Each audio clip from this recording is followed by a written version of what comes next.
ایران کے بادشاہ نے اپنے بیٹے کو پڑھانے کے لیے ایک استاد صاحب کا بندوبست کیا۔ استاد صاحب کو کہا کہ میرے بچے کو دین پڑھائیے، میں چاہتا ہوں کل اس نے عنان حکومت کو سنبھالنا ہے تو یہ دین سے آگاہ ہو جائے، اس کو کچھ سکھائیے، پڑھائیے۔ بہت نیک بزرگ بڑے درویش عالم پڑھانے لگے، اسباق مکمل ہو گئے، دین کے اسباق قرآن مجید پڑھایا، احادیث طیبہ کا درس دیا، اصول فقہ سے روشناس کرایا۔ جب بچے نے مکمل تعلیم حاصل کر لی اور آمین ہو گئی، دستار ہو گئی، فارغ ہو گئے، تو پھر ایک دن استاد صاحب نے کہا بیٹے کل تم نے ضرور آنا ہے، کچھ بات کرنی ہے۔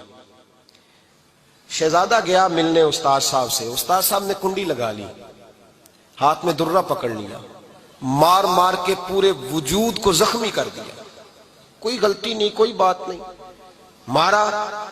اب بچہ آیا آ کے بادشاہ سلامت سے کہا کہ ابا جی سمجھ نہیں آئی، بڑا مارا ہے استاد۔ تو سیانے تھے نا بادشاہ، یہاں تو قاری صاحب روز کٹہرے میں کھڑے ہوتے ہیں، مولوی صاحب آپ نے میرے بچے کو کیوں مارا ہے؟ آپ 8,000 کے مولوی ہیں، میرا کئی کروڑ کا بچہ ہے، سویرے بدل لیں گے، خبردار آپ نے بچے کو ہاتھ لگایا، اپنی حیثیت میں رہے معاذ اللہ۔ جو قومیں استادوں کو کٹہروں میں کھڑا کرتی ہیں وہ ترقی نہیں کر پاتی، جو استادوں کو کٹہروں میں روز کھڑا کرتے۔ کہا ابا جی بڑا مارا ہے، تو والد بڑے سمجھدار تھے، کہنے لگے بیٹا استاد باپ ہوتا ہے، وہ زیادتی نہیں کرتا، کوئی بات ہوگی میں تیرے استاد کو کٹہرے میں نہیں بلاؤں گا۔ اماں سے بات کی، اماں کہنے لگی بیٹا میں تیرے باپ سے کیسے بات کروں، ڈر آتا۔ وقت گزر گیا، 22 سال بیت گئے،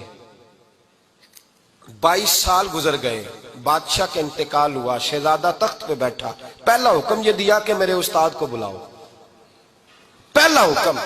استاد جی بوڑھے ہو گئے تھے، چھڑی کے اوپر ٹیک لگا کے آئے اور بھویں سفید ہو کے جھک گئی تھیں، یوں آنکھ کھول کے بڑی مشکل سے دیکھا، کہنے لگے شہزادے حکم ہو۔ کب میں شہزادہ نہیں، اب میں بادشاہ بن گیا ہوں۔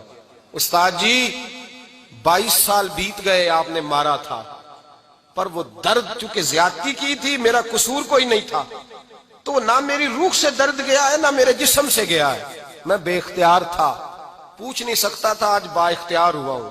سب سے پہلا حکم آپ کو دیا، بلایا ہے، بتائے کیوں مارا تھا، کیوں مجھے مارا تھا، میری زیادتی بتائے۔ تو استاد، بوڑھے استاد کی آنکھیں آنسوں سے بھر گئیں، کہنے لگے بیٹے بس آج کے دن کے لیے مارا تھا، یہ جو دن آ گیا نا میری زندگی میں اس لیے مارا تھا، یہ میں چاہتا تھا میری زندگی میں وقت ہے، آج کے بس میری مراد پوری ہو گئی۔ کہا صاحب کس لیے، مجھے بھی سمجھائیں۔ آپ فرمانے لگے کتنی دیر ہو گئی تجھے مار کھائے ہوئے، کتنا زمانہ بیت گیا؟ کہنے لگا 22 سال۔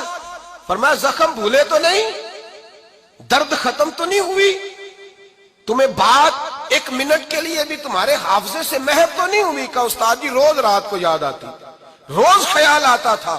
استاد کہنے لگے بھائی تو بے اختیار تھا، پوچھ نہیں سکا، 22 سال تجھے یاد رہا، مجھے پتا تھا تو ایک دن حکمران بنے گا، میں نے تجھے اس لیے مارا تھا کہ بیٹے یاد رکھنا، کسی پہ ظلم نہ کرنا، اگر تجھے 22 سال تک یاد رہا ہے تو جس پر تو ظلم کرے گا اسے بھی قیامت تک یاد رہے گا، اور یہ یاد رکھنا تو آج با اختیار ہوا تو تو نے مجھے بلا لیا ہے، قیامت کے دن غریب با اختیار ہو جائیں گے، مظلوم با اختیار ہو جائیں گے، وہ با اختیار ہوں گے، للہ الواحد القہار، رب کریم کی بارگاہ کے اندر ان کا اختیار ہوگا، اکیلے اللہ کی حکمرانی ہوگی۔